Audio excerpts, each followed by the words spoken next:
Right, good morning sa inyo mga boss. Mountain View. Ito, subdivision na po yan, no? Itong kabila, Tierra Montana. Isa pong camping site yan, glamping site.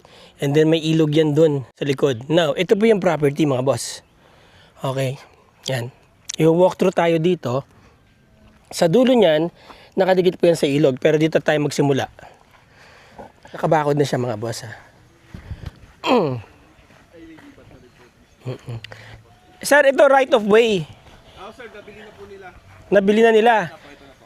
Ah, Ito yung hagana ng property, sir. ito yung hagana ng property. Pero since mayroon na pong kasunduan ngayong Oo. na po na ito, hanggang dito. Ito na nakadikit dyan, ganun. Opo, isang diretso na po yan. Isang diretso na yan. Gaano kalaki yung, gaano ka-wide yung binigay 4 nyo? meters po. 4 meters. So, technically, corner lot na siya. 4 meters may dito, sir. 4 meters, 4 meters po. So, yeah, technically, corner lot na Opo, corner yung lot property. po, yes. Okay, advantage. Yes, sir. Hanggang saan po ito? Itong kalsada na to, sir. Yes, sir. Ano po yan? A private road? Ano na po siya, public, sir? Ah, public na. Kasama na rin siya sa kinaltas sa titulo po. Ah, okay. 19,998. Oo. Nabawasan siya ng 1,435 for the right of way po. Okay. So, mula doon ang property hanggang... Doon sa bakod kanina, sir, yung Yeah. boundary ng pa-7. Oo. Ah, naka-7 to, no, sir? Pa-7 po. Ito po, ano na to? Ito na yung ano? O diretso pa? Diretso po yan. Diretso pa po. hanggang Pero dito. ito yung loob po. Ah, yung naka-corner doon hanggang doon. Yes po. Alright. Yan. Ay yung sir, boundary ng pa-7. Yung mga saging. Opo, tapos diretso na po yun. Tapos diretso. Saan siya nag-7, sir? Dito po. Ito ang doon pa sa bahay, sir. Tapos pa diretso na po pa ganun. Ah, dito ang 7 niya pag ganun. Opo. Ibig sabihin. Ilapad po. Punta natin dito, sir. Opo, ikutan natin. Ano ang style ng vlog natin, sir, parang meron na tayong wino-walk through sa property. Isipin mo, sir, kunyari ako ang buyer. Opo. Yeah. Ano mo yung owner, sir? Ninong ko po. Ninong mo. Dati, sir, kami po yung may-ari nitong lote. Ah, okay. Since nagkasakit yung papa ko, Oo. binenta niya sa best friend niya. So, itong mga bahay na yan, sir, pasok pa yan. Agad dun, sir, yung lapad pa na ito hanggang dyan. Ayan sa may poste. Okay. Tapos, sir, yung pa-7 nila, isang diretso na to. Aware naman na po yung mga bahay dyan, sir.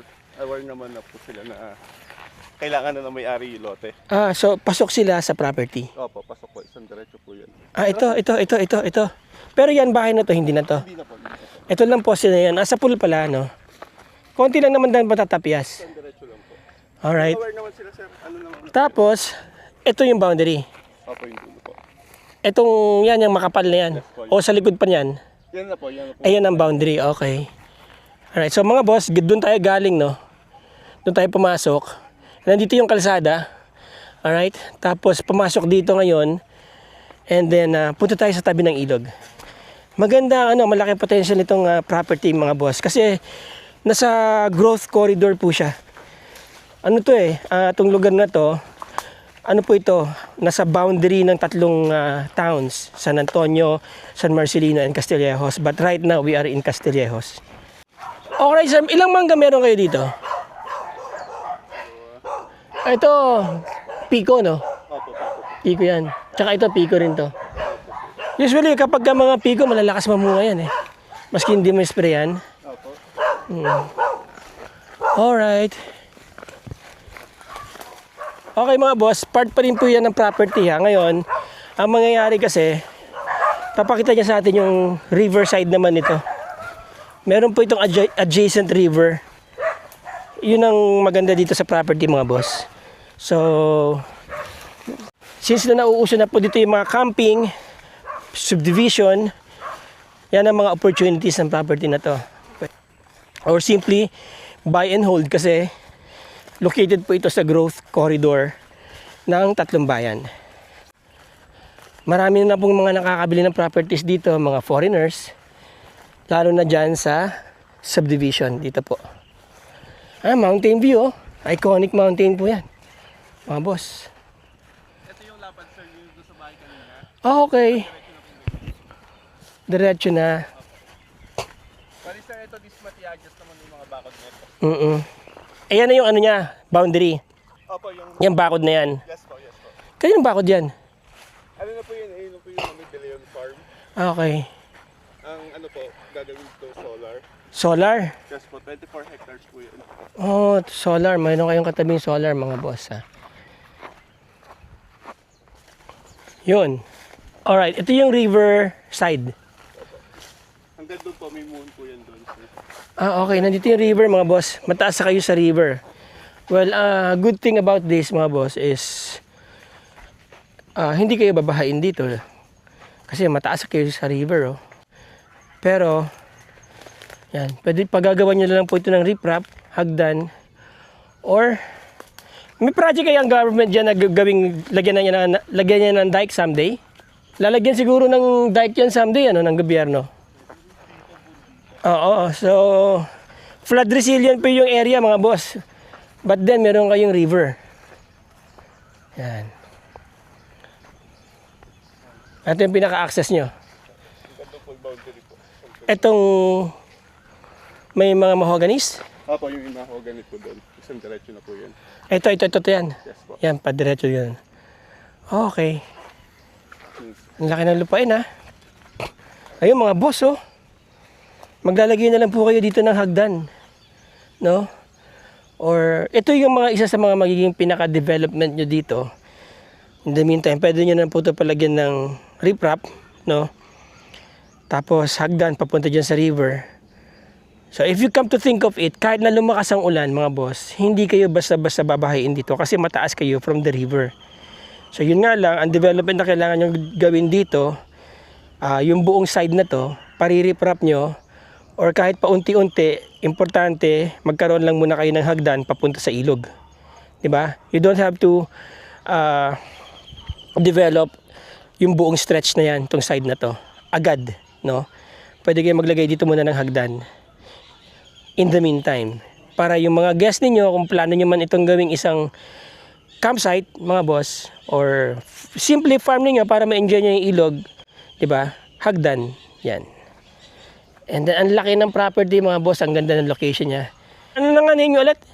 Joshua po. Joshua. So Josh, since na may bakod dito, ibig sabihin, ito is easement.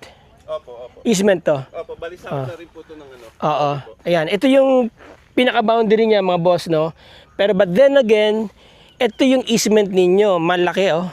Pasok na po kayo sa batas, di ba?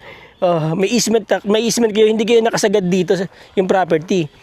Pero kayo po yung merong right dito na i-utilize tong area na to, mga boss. So, walang problema. Kung maglalagay man ng dike yung government dito one of these days, hindi maapektuhan yung property niyo, bagkus gaganda pa yan, mga boss. Alright? Yan. Yun.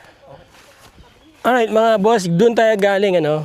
So, makikita nyo mountain view. Ayan, ang ganda, oh. Okay. Papunta tayo dun sa isang side ng property, palabas po tayo. Ito, pasok pa rin sa property to. Itong bahay, hindi na? Hindi na po. Hindi na, okay. Alam ko sir, mayroon yung attorney din. Attorney din. Abogado. Ang dami nakakabili po ng mga properties dito, no? Mga kilalang tao. Oo. Itong mangga, pasok pa to, ma'am, sa property. Lagi na, hindi na. Napasok pa ba ito mangga? Hindi, ito. Ito, yan. Ganun lang siya sir. So, dumaan po siya sa dalawang gitna ng nyog. Sa gitna ng dalawang nyog. Okay? And then, kung tutumbukin nyo rin dito, nakatalikod tayo dun sa dalawang nyog. Yun yung poste. Yun yung baka, di ba? Nakikita nyo. Diretso lang po hanggang dun yung property. Yan. Ito, iba na po may-ari nito. Okay?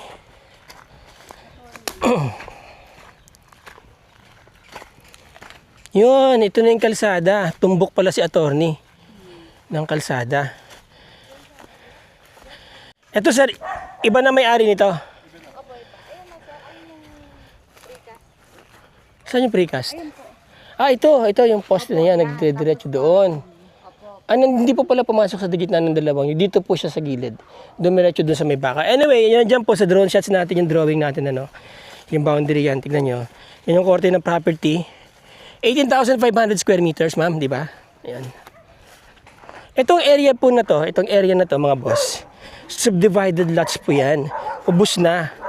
Ang mga nakabili po dito, mga well-off families.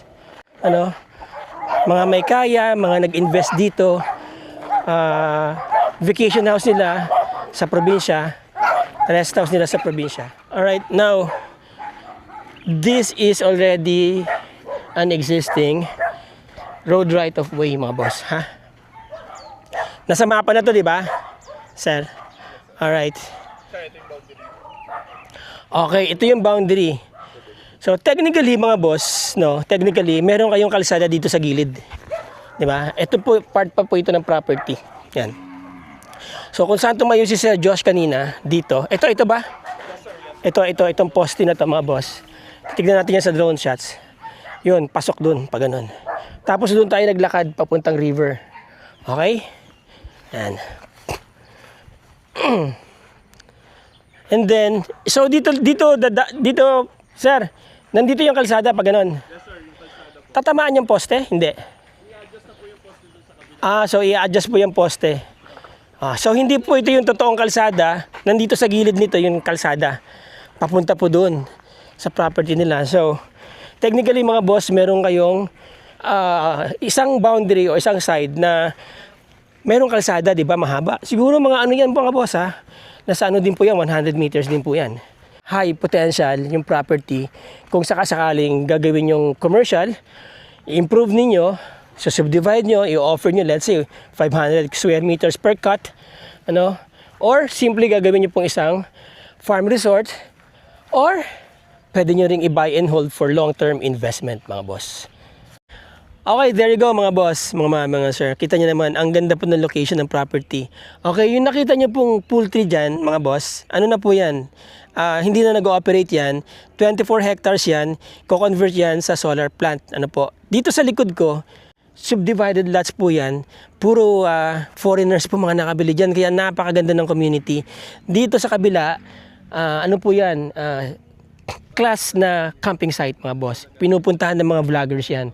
So mga about 7 minutes, 6 minutes, nandyan na po kayo sa National Highway. Dyan po sa may San Marcelino District Hospital, may 7-Eleven dyan. Meron din po dyang commercial complex. Now, ang kagandahan po kasi sa property, mga boss, located kayo sa boundaries ng tatlong municipalities. First class municipalities, ano po. From Metro Manila, this is about 2.5 hours drive, mga boss, mga sir. Kaya napakaganda ng location ng property. Selling for 15 million, mga boss. That is 18,500 square meters. May sariling kalsada. Technically, corner lot po siya. Nakita nyo naman dyan sa drone shots natin. May riverside at saka flood resilient. Mataas po siya dun sa ilog, mga boss. Kaya makakasigurado kayo na hindi basta-basta babahain ang lugar ninyo. So, very versatile ang property. Ano po? Pwedeng mixed use. Pwede nyo gawing buy and hold, mga boss, for long-term investment. Before, alam nyo, 10 years ago, this was only 2 million pesos. Pero ngayon, tignan nyo, di ba, tumataas. And it's not going to go lower mula dyan sa price na yan. Kasi malaki na po ang development na nangyayari dito.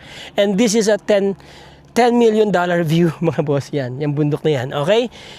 Yung mga interesado dyan, mga boss, mga sir, nandyan ang aking contact details para makausap nyo yung may-ari. Maraming salamat sa inyo. Maraming salamat sa inyong time. Let's be grateful every day, mga boss. Mga sir, till the next video. Ciao.